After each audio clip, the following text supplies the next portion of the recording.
결혼 7년 차. 저희 부부는 말 그대로 조용한 가정을 이루고 있었습니다. 아이 없이 둘만 사는 맞벌이 부부였고, 저는 제조업 쪽 중소기업에서 관리직을 맡고 있었습니다. 아내는 미술학원에서 파트타임 강사로 일했고요. 퇴근 후엔 둘이 집에서 식사하고 주말에는 영화 보거나 가까운데 드라이브. 그렇게 특별할 것 없이 지나가는 일상이었습니다. 사실 아내는 크게 변한 점이 없었습니다. 늘 정리정돈 잘하고 간단한 저녁은 스스로 차렸고 말수가 적고 혼자 있는 시간도 즐기는 사람이었습니다. 그래서였을까요? 저는 단 한 번도 그녀를 의심한 적이 없었습니다. 그날도 우연한 일이었습니다. 아내가 쓰는 공용 계좌가 있는데 제가 평소 신경 쓰지 않던 곳입니다. 사실상 제 월급 통장에서 필요한 생활비가 그쪽으로 자동이체 되다 보니 저는 그냥 거기서 알아서 잘 쓰겠지 정도로만 여겼습니다. 하지만 회사 법인카드 관련 문제로 제 명의의 각종 계좌들을 조회하게 됐고 그 과정에서 우연히 공용 통장의 출금 내역을 들여다보게 됐습니다. 거기엔 매달 똑같이 빠져나가는 30만 원 이체 내역이 있었습니다. 수취인은 장땡땡이라는 생소한 이름이었고 거의 1년 가까이 매월 같은 날짜에 빠져나간 흔적이 남아 있었습니다. 2024년 9월 5일 30만 원 장땡땡. 2024년 10월 5일 30만 원 장땡땡. 자동이체였습니다. 장땡땡 이름이 전혀 낯익지 않았습니다. 우리 가족 중엔 그런 이름이 없고 제가 아는 아내 지인 중에도 떠오르지 않았습니다. 처음엔 대수롭지 않게 생각했습니다. 뭔가 후원하는 사람인가? 지인 도와주는 건가? 그런데 그 순간 이상한 생각이 스쳤습니다. 왜 매달 정확히 같은 날짜에 같은 금액을 자동이체하지? 가족도 아니고 후원단체도 아니며 친구에게 돈을 보낼 일이 그렇게 규칙적으로 있을 수 있나요? 그날 밤 아내에게 조심스럽게 물어봤습니다. 당신 공용계좌에서 매달 나가는 30만 원 뭐야? 아내는 한 박자 늦게 눈을 깜빡이며 대답했습니다. 아, 그거? 그냥 아는 동생인데 좀 힘들어서. 월세도 밀리고 잠깐만 도와주기로 했어. 나중에 갚는다고 했고. 설명이 짧고 말끝이 흐릿했습니다. 보통 아내는 자기가 아끼는 사람이나 사정을 말할 때 꽤 구체적인 사람이거든요. 그런데 이날은 굉장히 간단하게 넘어가려는 뉘앙스가 강했습니다. 더 묻고 싶었지만 괜히 날카롭게 군다는 인상을 줄까봐 그냥 아 그래. 알겠어라고 넘겼습니다. 그날 이후 저는 집안의 공기를 다르게 느끼기 시작했습니다. 예를 들면 이런 겁니다. 아내는 토요일마다 아침에 나가 오후 늦게 들어오곤 했는데 그냥 카페 갔다가 그림 좀 그리다 왔어라는 말이 너무 짧게 들렸습니다. 핸드폰은 항상 무음 상태였고 거실에서 울리지도 않았습니다. 현금 사용 내역이 거의 없고 간단한 택시비나 커피값도 대부분 제 카드에서 빠졌죠. 이런 것들은 원래도 있었던 아내의 습관이지만 그 30만 원 송금 내역을 보고 난 뒤엔 모든 게 의심스럽게 보였습니다. 그래서 저는 행동에 나서기로 했습니다. 우선 은행 앱에서 공용계좌의 1년치 거래 내역을 PDF로 저장하고 장땡땡이라는 이름을 인터넷에 검색해 봤습니다. 하지만 결과는 없었습니다. 이름만으로는 찾을 수 없었고 휴대폰 번호도 몰랐기에 쉽지 않았죠. 결국 저는 탐문을 시작했습니다. 아내의 지인 중 장 씨 성을 가진 사람이 있는지, 그 사람의 주소나 직업은 무엇인지 조용히 알아봤습니다. 학원 동료들과 연락이 거의 없던 아내는 대부분의 시간을 집과 학원, 그리고 토요일 낮 외출로 보냈습니다. 그렇게 2주쯤 지났을 무렵 아내가 외출한 날을 기억해두고 그 주변을 직접 따라 나가보기로 했습니다. 그날은 토요일 오전 10시쯤. 아내는 청바지에 베이지색 셔츠, 단정한 머리로 나섰습니다. 그 모습은 여느 날과 같았습니다. 전 몰래 나와 차를 몰고 뒤를 따랐습니다. 아내는 40분 정도 달려 도심 외곽의 주택가에 있는 작은 원룸 건물 앞에 멈췄습니다. 그리고 차에서 내리자마자 문을 열고 들어갔습니다. 카페도 화실도 아닌 원룸 건물. 출입구에 써 있던 관리실 스티커에는 장땡땡이라는 이름이 붙어 있었습니다. 그제서야 모든 퍼즐이 맞춰지기 시작했습니다. 장땡땡은 아내가 말한 그 아는 동생이 아니었습니다. 그 30만 원은 그냥 도와주는 돈이 아니었습니다. 그건 남자의 월세였고 아내는 그 남자의 거처를 책임지고 있었습니다. 그날 저녁 아내는 아무 일 없었다는 듯 저녁을 준비했습니다. 하지만 저는 더 이상 평온한 식사를 할 수 없었습니다. 이 모든 건 단 한 줄의 이체 내역에서 시작됐습니다. 아내가 들어갔던 그 원룸 건물은 오래된 3층짜리였습니다. 겉으로 보기엔 허름하지도 그렇다고 깔끔하지도 않았습니다.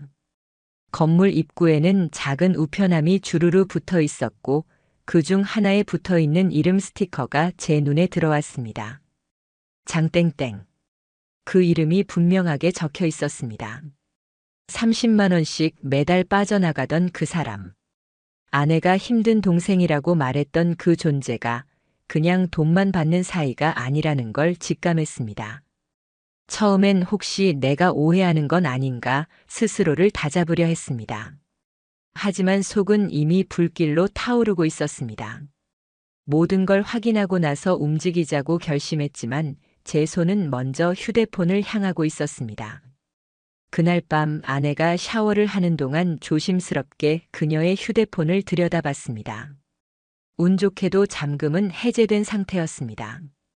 카카오톡, 문자, 사진첩까지 모두 깔끔하게 정리돼 있었습니다. 너무 깔끔하다는 게 문제였습니다. 대화가 아예 없거나 최근 메시지가 딱 끊긴 상태였거든요. 하지만 하나 놓친 게 있었습니다. 기본 문자 앱. 그 안에는 이름 없이 저장된 번호 하나와의 대화가 남아 있었습니다. 30일이다 확인 부탁, 몸 조심하고.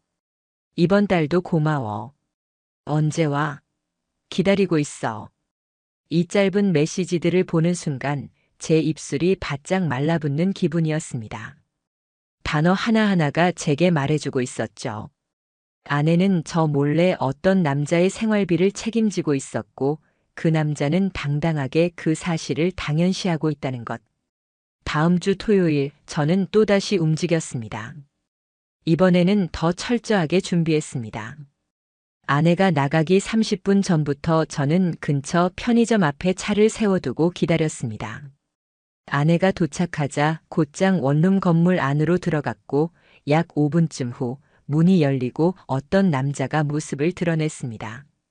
그는 나와서 아내를 반겼고 둘은 아무런 거리낌 없이 안으로 들어갔습니다. 포옹도 키스도 아니었습니다. 하지만 너무 자연스러웠습니다. 그 눈빛과 걸음걸이, 표정에서 드러나는 익숙함이 모든 걸 말해주고 있었죠. 그 장면을 보며 저는 오히려 담담해졌습니다. 화가 나기보다는 이 상황을 어떻게 끌고 가야 할지를 고민하게 됐습니다. 증거가 필요했습니다. 명확하고 객관적인 증거. 그래서 저는 사설 탐정에게 의뢰했습니다. 이름, 차량 번호, 출입 시간, 사진. 모든 걸 하나하나 요청했습니다. 그리고 며칠 후 도착한 첫 보고서에는 생각보다 많은 정보가 담겨 있었습니다. 그 남자의 이름은 장윤석. 1987년생. 대학에서 시각 디자인을 전공했고 현재는 프리랜서 일러스트레이터라고 했습니다. 직장이나 사업체는 없었고 건강보험은 지역가입자로 등록돼 있었습니다. 자동차는 렌트, 월세는 30만 원. 단순히 혼자 살아가는 남자. 그것만 보면 아무 문제 없어 보일 수 있겠지만 문제는 이 남자의 생계가 아내의 계좌에서 나온다는 점이었습니다. 조사 결과 그 원룸 계약 역시 아내 명의로 되어 있었고 매달 30일경 자동이체로 관리비까지 납부되고 있었습니다. 심지어 주변 CCTV를 분석한 결과 아내는 매주 토요일마다 해당 원룸에 대략 4시간 머물다 나왔습니다. 그리고 둘이 함께 나와 근처 편의점에서 음료수를 사거나 잠깐 산책하는 모습도 담겨 있었습니다. 이쯤 되자 상황은 너무 명확해졌습니다. 아내는 거짓말을 해왔습니다. 그저 힘든 동생이 아니라 사적인 관계를 맺고 있는 남자였고 그 남자의 생활을 금전적으로 뒷받침하며 남편인 저와 이중 생활을 해온 것입니다. 저는 이제 이 사실을 직접 묻고 싶었습니다. 증거도 모았고 사진도 확보했습니다. 통장 이체 내역, 문자 메시지, CCTV 영상 캡처까지. 이 모든 걸 파일로 정리하면서 저는 아내가 저에게 어떤 표정을 지을지 상상하고 있었습니다. 그리고 끝까지 거짓말할 거야? 이 질문을 던질 순간을 준비했습니다. 그녀가 더는 도망칠 수 없게 말이죠. 그날은 평일 저녁이었습니다. 저는 일부러 일찍 퇴근했습니다.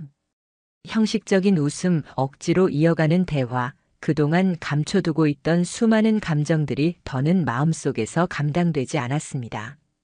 집에 도착하니 아내는 늘 그렇듯 조용히 식사를 준비하고 있었습니다.